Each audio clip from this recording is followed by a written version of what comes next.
আসসালামু আলাইকুম, কেমন আছেন সবাই? আলহামদুলিল্লাহ, আল্লাহর রহমতে আমরা ভালো আছি সবাই। এই তো রান্না বান্না করার জন্য চলে আসছি। ছোটো আমি ইলিশ মাছটা পটল দিয়ে ভাজবো, আর হচ্ছে সজনে দিয়ে আলু দিয়ে শোল মাছটা রান্না করবো। এই হচ্ছে আজকে আমাদের রান্না বান্না।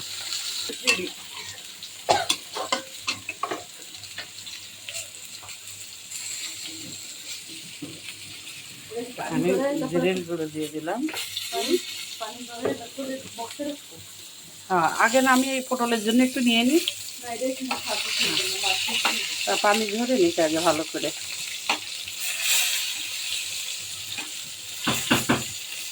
প্রচণ্ড গরম পড়ছে, এখন এই অবস্থা।